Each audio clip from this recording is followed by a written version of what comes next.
Estábamos en los otros tramos de este curso hablando acerca del tema de la relación que existe entre la acción y el resultado. Y yo mencionaba que esa relación tiene distintas denominaciones. A veces se habla de violación del deber de cuidado, se habla también de relación de antijuridicidad. Y en este momento, en la doctrina contemporánea, incluso en nuestros tribunales argentinos, y por obra, obviamente, de autores que han escrito sobre el tema y lo han analizado, se menciona una expresión que parece moderna, que es la expresión imputación objetiva. Yo, cuando me refiero a esto, tengo que al mismo tiempo calificar al instituto. Tengo que decir efectivamente moderna teoría de la imputación objetiva, porque en realidad imputación objetiva siempre se ha hecho desde los comienzos de la historia. Imputar y atribuir es identificar en primer lugar quién es el autor de un hecho típico, y también tiene otra acepción en alemán que es importante para nuestra materia, y en un momento voy a referirme a ello, que es la de delimitar. En alemán la expresión es objektive Zurechnung. Objektive, como se puede imaginar uno, se refiere a objetivo, y Zurechnung es un sustantivo que tiene esa acepción en castellano, de adjudicar, de atribuir, de imputar, o en su caso, de dividir las atribuciones. Digo que en su momento voy a utilizar esta fórmula cuando me refiera al trabajo en equipo, cuando me refiera a la división que existe en las eventuales responsabilidades cuando hay varios sujetos activos de un delito culposo. Antes de hablar de imputación objetiva, quiero hacer alguna mención respecto de la causalidad. Todos nosotros hemos hablado, en algún momento hemos utilizado la idea de causalidad.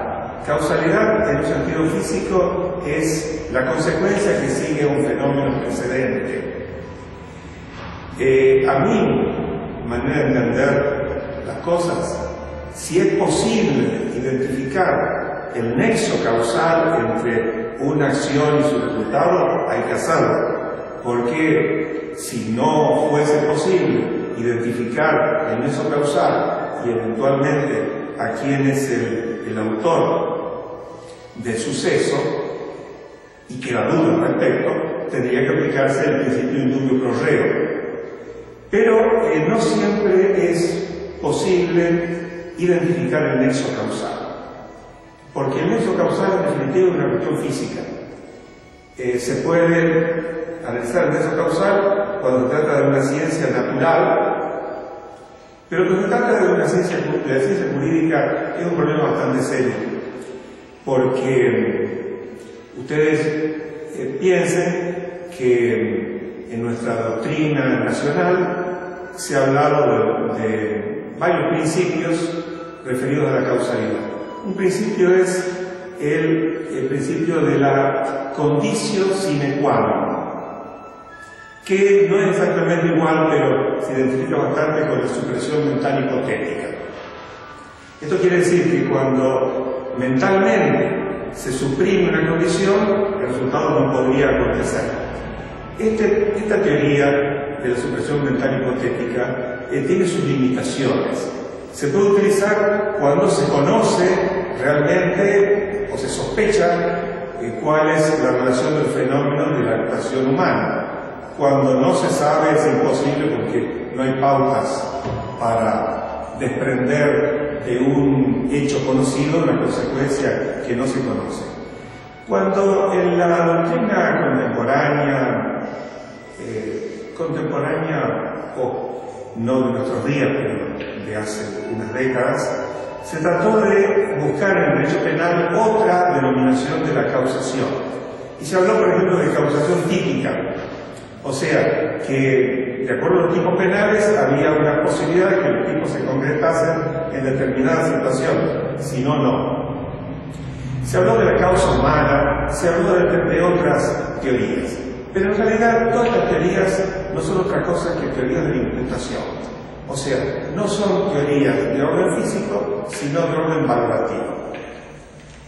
Yo pienso que una forma de resolver algunos problemas de esta índole está en la determinación estadística.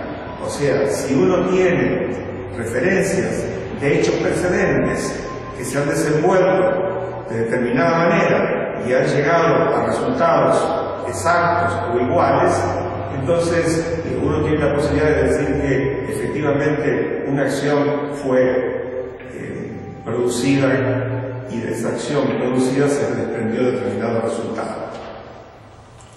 Pero ahora aparece en el mundo jurídico contemporáneo penal la moderna teoría de la imputación objetiva. Yo tengo que hacer una referencia a las palabras en primer lugar, porque como dije, imputar es atribuir, es buscar a quién es el sujeto al que se le va a adjudicar el hecho, y objetivo, la palabra objetiva, deriva de objacere, quiere decir yacer afuera, es algo que es independiente de los conocimientos, de los pensamientos, de los sentimientos de la gente. Por eso es objetivo. Acá hay un pequeño problema en el cual no me voy a detener ahora, pero los que han estudiado el tema, han leído la obra de Rossini y otros autores que se refieren a este punto, recordarán que hay famosos ejemplos de aquel dicen del tío del sobrino que mandó al tío al medio de una tormenta para que un rayo lo matara. Y en realidad la historia no era así, era al revés. O sea que fue el tío que mató al sobrino. Pero no tiene demasiada importancia eso.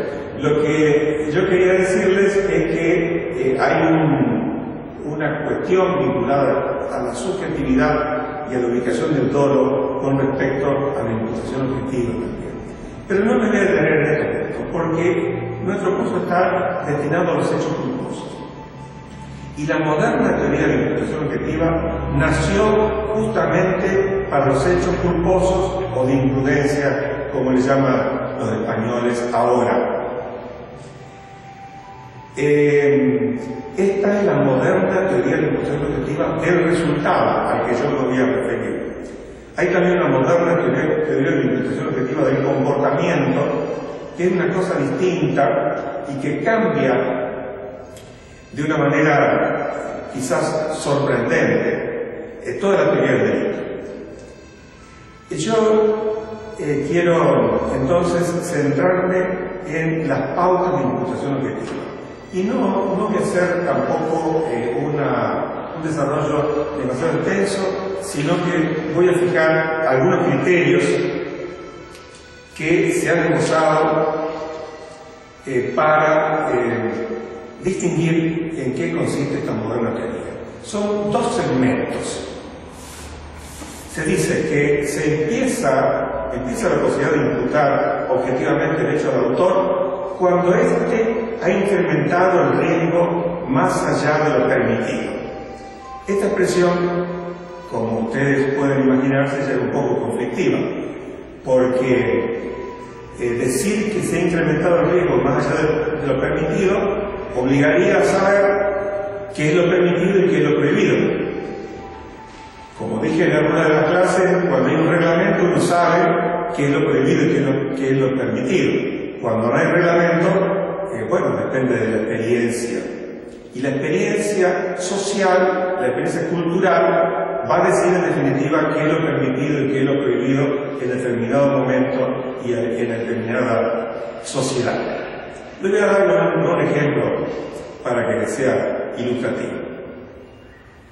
Los hermanos Wright fueron los que primero pusieron en el aire un aparato más pesado que el aire. Sí, más un avión.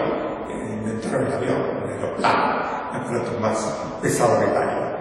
Bueno, pensar, no tanto en las otras experiencias de los globos aerostáticos, pero pensar que un aparato que tuviese ese peso, pudiese volar, era realmente una cosa sorprendente para la sociedad de aquella época.